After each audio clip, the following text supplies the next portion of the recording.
So does anybody know why everybody in these movies seems to pick out the most haunted item possible to bring home?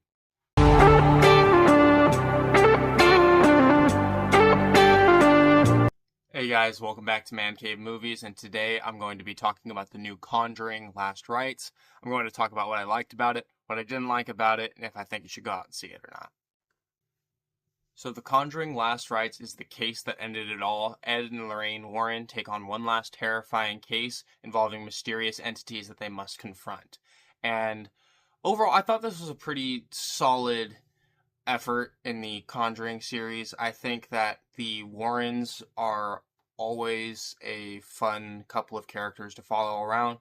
And in this one, they introduce, well, they don't introduce, but they expand on the role of the daughter as well as her new boyfriend. And I really like both characters. I think they all play off of each other well. I think it puts the Warrens in a little bit of a new situation where they're dealing with their grown-up kids, and I thought that was all very well done. I do think the movie, when it does lean into the actual horror aspects of it, it does a good job of creating that spooky haunted house atmosphere that the Conjuring series has always been pretty good about. I think that whenever it switches from being a sort of almost a family drama with the Warrens to being a horror movie, you can definitely tell where that tone switches. So I really appreciated that. I also think that there is one particular part in the movie that there is a very, very common horror trope that it doesn't necessarily subvert, but it was one of those things where I don't want to give away the exact example, but sort of like how you can get frustrated with a horror movie where it's like, oh, this car that works miraculously doesn't start, and now it does start, and like they have the whole issue with that. I think that I went into it thinking, oh my gosh, they're going to do this trope that's been done over and over and over again, and then the characters go, why don't we just like do this instead? And so I thought that that was really uh, a nice change of pace for a horror movie. And I do also want to highlight there's one specific shot in the movie that if any of you guys have ever seen Monster House, it feels like it was pulled directly out of that movie, where it feels like a shot that would only really be possible or well done in animation that was done really well. Even my girlfriend looked over at me and was like, oh my gosh, like that was a great shot. And normally I'm the one who's, all over that kind of stuff. So I thought that that was really cool that they had a shot like that. So overall, definitely a lot of things that I really enjoyed about this movie.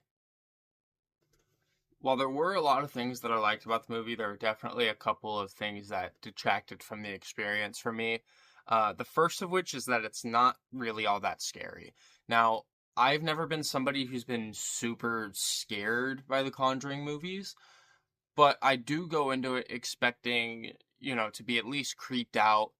And while it did have a couple of spots that, almost got there, I think that and I think Sean Chandler or Cody Leach said something like this, um, they definitely focus a lot more on the Warrens and kind of saying goodbye to the Warrens because this is supposedly the last movie in the Conjuring universe that's going to have these characters in it. So I understand why they went that route, but when you're walking into a Conjuring movie, you also expect a certain amount of horror and scares, and I didn't feel like I 100% got that in this movie. Um, and yeah, it just feels like the haunting itself was a little bit of an afterthought. It was marketed as, their most terrifying haunting yet, and I don't think it gets as far as the actual in the context of the story. I think that the first couple of movies were much more framed up in a way where that would make sense than this one.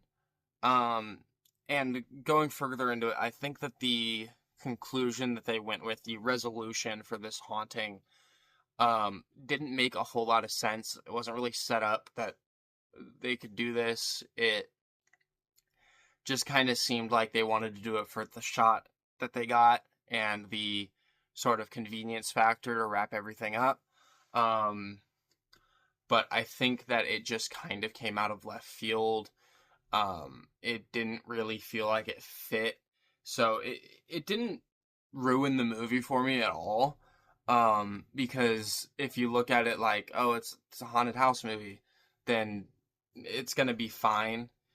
It was just one of those things where it kind of was like, oh, okay, I guess that's that then.